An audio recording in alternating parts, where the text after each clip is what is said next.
వీక్షకులందరికీ నమస్కారం. అందరికీ నూతన ఆంగ్ల సంవత్సర శుభాకాంక్షలు. చాలామందికి క్యూరియాసిటీ ఉంటుంది, వచ్చే సంవత్సరం గ్రహగతుల్లో ఏమైనా మార్పులు ఉన్నాయా? అసలు నిజానికి క్యూరియాసిటీ ఉన్నా లేకపోయినా తెలుసుకోవాల్సినటువంటి విషయం ఏంటంటే గ్రహగతులు ఎలా ఉన్నాయి. ఈ దీర్ఘ సంచార గ్రహాలను బట్టి చూసేటువంటి ఈ సంవత్సర ఫలితాల్లో ఈ 2025వ సంవత్సరం జనవరి 1వ తారీఖు నుండి డిసెంబర్ 31 వరకు ఏ గ్రహాల తాలూకు అనుకూలత, ఏ గ్రహాల తాలూకు ప్రతికూలత మన మీద ఉంది అని తెలుసుకోవడం ద్వారా ఒక నిర్దిష్టమైనటువంటి ఒక ఆలోచన వస్తుంది.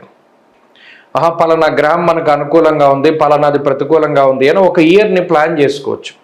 ఉదాహరణకి గురువు అనుకూలంగా ఉన్నట్టయితే ఆ సంవత్సరంలో నూతన వస్తువులు, వాహనాదులు, ఉద్యోగంలో ఎదుగుదల, లేదా ఏదైనా ఇల్లు కట్టుకోవడము, సంతానం కలగడం, వివాహాది శుభకార్యక్రమాలు జరగడం, ఇటువంటి వాటి మీద ఎక్కువ ప్రభావాన్ని చూపిస్తారు. శనేశ్వరుడు అనుకూలంగా ఉంటే ఆర్థిక స్థితిగతులు మెరుగుపడుతూ ఉండడం, రాజకీయ లబ్ధి ఉండడం, జనాకర్షణ కలగడం, వ్యాపారాభివృద్ధి కలగడం, విదేశీయానం కలగడం, ఇటువంటివన్నీ కూడా జరుగుతాయి. రాహుకేతువుల అనుకూలత వల్ల కూడా చాలా రకాలైనటువంటి సమస్యలు, అటు మాతృ వర్గం నుండి ఏదైనా ఆస్తిపాస్తులు రావాల్సి వచ్చినా, మాతృ భ్రాతృ శాపాదులు ఉన్నా, లేదా మరి ఏ ఇతరత్ర వంశపారంపర్య ఆస్తుల నుండి ఏదైనా తగాదాలు ఉన్నా అటువంటి వాటి నుండి బయటపడడానికి, శత్రు రోగ రుణ బాధల నుండి బయటపడడానికి, అనారోగ్య సమస్యల నుండి బయటపడడానికి కూడా ఈ గ్రహ సంపత్తి చాలా ముఖ్యంగా ఉపయోగపడుతుంది. కాబట్టి ఈ 3 కీలకమైన గ్రహాలు ఏ విధంగా యోగిస్తున్నాయి, ఈ సంవత్సరం ఒక విశేషమైనటువంటిది ఏంటి అంటే దాదాపుగా 3 దీర్ఘ సంచార గ్రహాలు కూడా మారుతూ ఉన్నాయి. ఎప్పుడు ప్రతి సంవత్సరం ఏమవుతుంది అంటే గురువు కానీ రాహువు కానీ, ప్రతి సంవత్సరం గురుడు మారతారు, గురుడితో పాటు అప్పుడప్పుడు శని మారతారు, లేదా గురుడితో పాటు అప్పుడప్పుడు రాహువు మారుతారు. ఈ సంవత్సరం ఏమవుతుంది అంటే 3 గ్రహాలు కూడా మారుతూ ఉన్నాయి. అంటే గురువు మే నెల 15వ తారీఖు దగ్గర నుండి మిథున రాశిలోకి ఆయన సంచారం చేస్తారు. శనేశ్వరుడు ఈ సంవత్సరం మార్చి 30వ తారీఖున కుంభరాశిని వదిలిపెట్టి మీనరాశికి వెళ్తారు. అలాగే రాహువు మే 21వ తారీఖున మీనరాశిని వదిలిపెట్టి కుంభంలోకి వెళ్తారు. రాహుకేతువులు వక్రంలో ప్రయాణం చేస్తారు కాబట్టి వెనక్కి వెళ్తారు. సో ఒకే నెలలో 2 పెద్ద గ్రహాల మార్పు. అదేంటి? మే నెలలో గురు రాహువుల యొక్క మార్పు, దానికి మునిపే ఈ మార్చి 30వ తారీఖున శని మార్పు. కాబట్టి ఇది చాలా కీలకమైనటువంటి సంవత్సరం. చాలా గ్రహగతుల్లో మార్పులు, 3 గ్రహాల్లోనూ దీర్ఘ సంచార గ్రహాలు, అంటే రాహుకేతువులు అంటే 2 కింద లెక్కేసుకుంటే 4 గ్రహాలు. ఈ క్రియాశీలకమైనటువంటి మార్పుల్లో లాభపడేటువంటి రాశుల్లో మీ రాశి ఉందా లేదా అనేటువంటిది మనం తెలుసుకుందాం. వీక్షకులందరికీ నమస్కారం. వృషభ రాశి వారికి 2025వ సంవత్సరం ఏ రకమైనటువంటి ఫలితాలను ఇవ్వబోతూ ఉన్నది. నేను మొదటి నుండి చెప్తూ వచ్చాను, వృషభ రాశి వారు ఎంత కష్టపడ్డారో అంతకంత గొప్పగా ఉండేటువంటి రోజులు రాబోతూ ఉన్నాయి. ఏదో ఒక సంవత్సరం పరిపూర్ణంగా వీరు మిగతా అందరి మీద ఆధిపత్యాన్ని చూపిస్తారని గతంలో నేను చెప్పాను.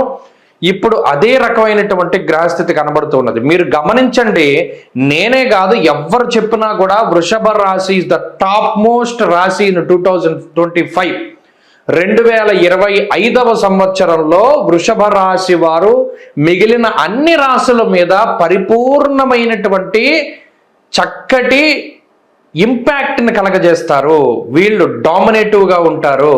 ఎందుకు? దీనికి రీజన్ ఏంటి అంటే 3 దీర్ఘ సంచార గ్రహాలు ఫేవరబుల్గా ఉండేటువంటి రాశి ఈ రాశి ఒకటే. అంటే అటు లాభస్థాన స్థితి శనేశ్వరుడు కానీ, దశమ కేంద్రంలో ఉన్నటువంటి రాహుగ్రహం కానీ, లేదా 2వ స్థానంలో ఉండేటువంటి గురుడు కానీ, ఇలా 3 దీర్ఘ సంచార గ్రహాలు పూర్తి స్థాయిలో యోగిస్తూ ఉన్నటువంటి రాశి వృషభం ఒక్కటే.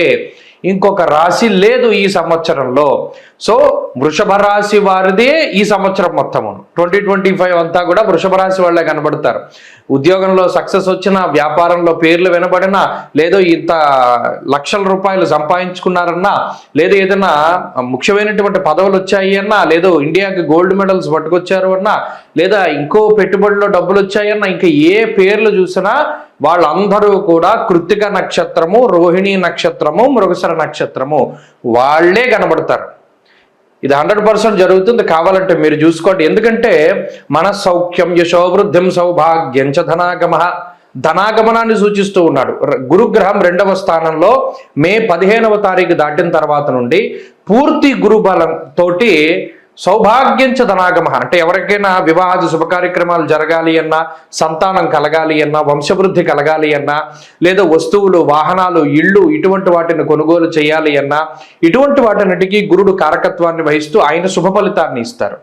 అలాగే లాభస్థానస్థిత శనేశ్వరుడు సౌభాగ్య భాగ్యమారోగ్య, అటు లాభస్థానస్థిత శనేశ్వరుడు, లాభస్థానం అంటే పేరులోనే ఉంది, అటు ఆర్థిక లాభము, సంతాన లాభము, సౌభాగ్య లాభము, వ్యాపార లాభము, వస్తు లాభము, వస్త్ర లాభము, ఆరోగ్య లాభము, అలాగే రుణ బాధల నుండి బయటపడేటువంటి విషయాలు. ఇలా ఒకటి కాదు రెండు కాదు, శనేశ్వరుడు లాభస్థానమందు ఉండగా, ఒక గొప్ప శక్తివంతమైనటువంటి గ్రహం శనేశ్వరుడు లాభస్థానంలో ఉండగా వీరిని కొట్టేటువంటి వాళ్ళు ఇంకొకళ్ళు ఉండరు, అంత బలంగా చెప్పచ్చు.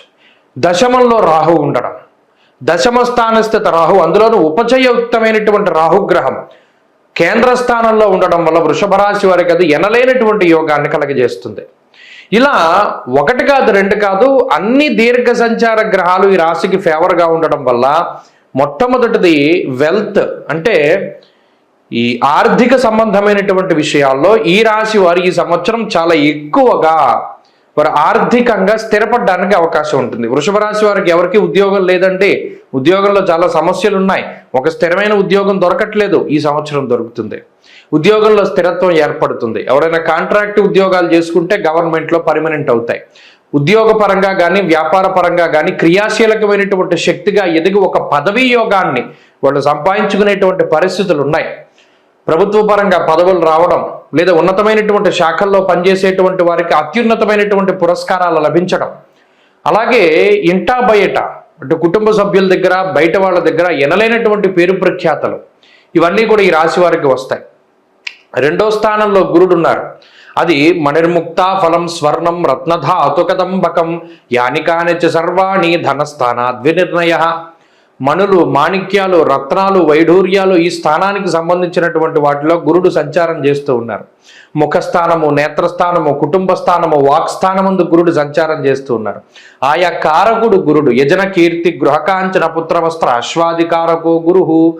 ఆయన ఏవైతే కారకత్వాలు ఆయనకు ఉన్నాయో, యజ్ఞయాగాది క్రతువులు చేయడం అంటే ఎక్కువ దేవతారాధన, దేవతార్చన, దైవ దర్శనాలు, దైవభక్తికి సంబంధించినటువంటి విషయాలు, సత్కథా కాలక్షేపము, పురాణ శ్రవణం ఇటువంటి వాటికి అవకాశాన్ని కల్పిస్తాడు. అలాగే సమాజంలో పేరు ప్రతిష్టలు పెరుగుతాయి. గృహం, ఇల్లు కొనుక్కోగలుగుతారు, ఇల్లు కట్టుకోగలుగుతారు, భూములు కొనుక్కోగలుగుతారు, బంగారం కొనుక్కోగలుగుతారు. గతంలో తాకట్టు పెట్టేశాం, గతంలో అమ్మేసుకున్నాం, మా బంగారం అంతా తిరిగి కొనుక్కోగలుగుతారు.